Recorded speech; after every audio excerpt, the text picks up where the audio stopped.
episode kita hari ini. Salah satu periode yang sangat penting untuk kita pelajari adalah masa berburu dan mengumpulkan makanan.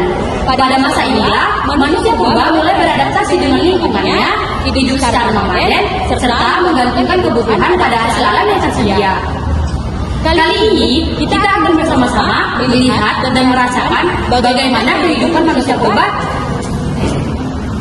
pada masa berburu dan mengumpulkan makanan. Muncul sekitar 12.000 tahun yang lalu.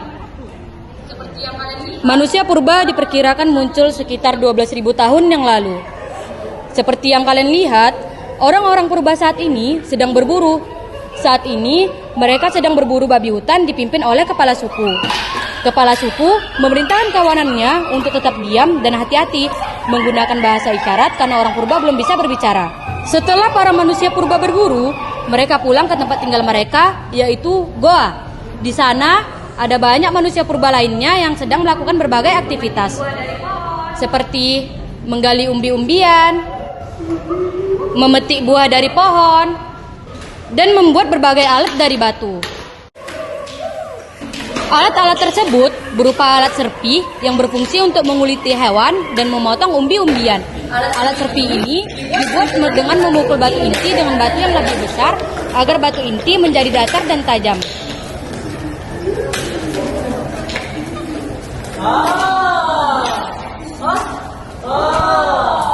Selanjutnya adalah kapak genggam yang berfungsi menumbuk biji-bijian dan menggali umbi-umbian. Kapak genggam ini dibuat dengan memukul batu inti dengan batu lain yang sisi-sisinya dipukul hingga terbentuk bagian yang tajam.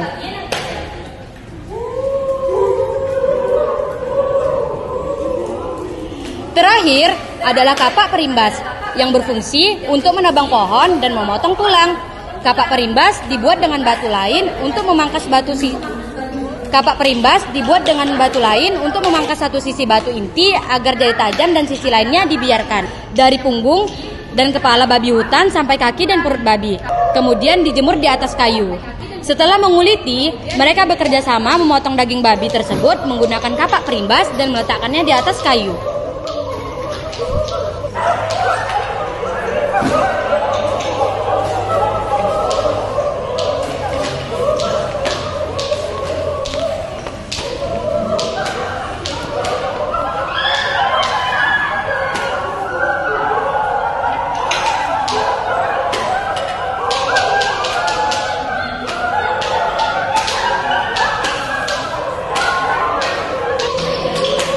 Salah satu orang purba yang membuat kapak perimbas menghasilkan percikan akibat dua batu yang bergesekan. Lalu, percikan itu terkena kayu yang sebagai tempat yang telah dipotong dan tak sengaja menghasilkan api. Api tersebut memakan kayu dan mengenai dagingnya. Aroma daging itu terasa berbeda. Aromanya seperti menggugah selera dan membuat perut lapar.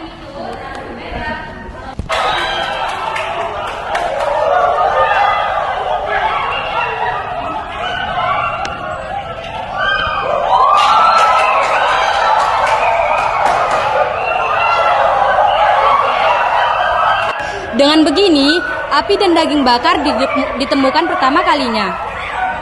Manusia purba sifatnya berpindah-pindah tempat. Alasan mereka berpindah tempat adalah karena mengikuti hewan yang bermigrasi. Faktor-faktor hewan berpindah tempat adalah karena ancaman sesama hewan, perubahan iklim, dan gangguan manusia. Dengan adanya api, semakin memudahkan mereka untuk memasak. Hanya dengan kejadian kecil, mereka mendapat ilmu bertahan yang baru.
purba percaya cap tangan yang ditempelkan di gua menyimbolkan kekuatan untuk menolak roh-roh jahat dan menyatakan dirinya ada.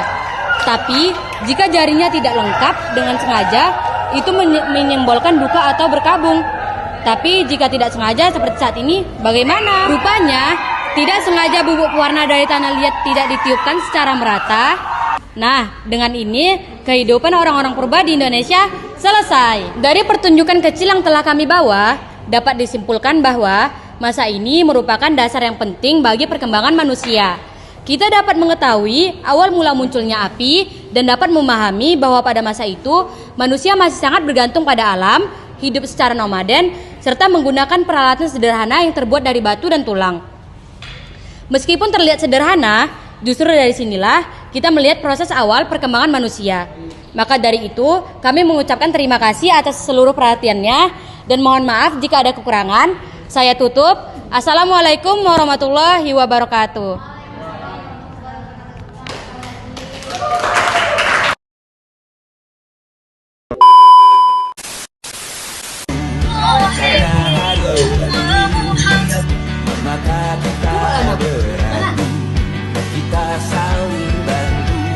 Jadi semuanya.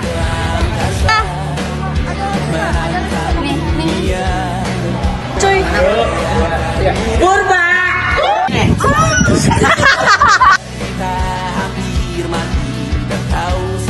Abor mama saga. Sekarang aku tahu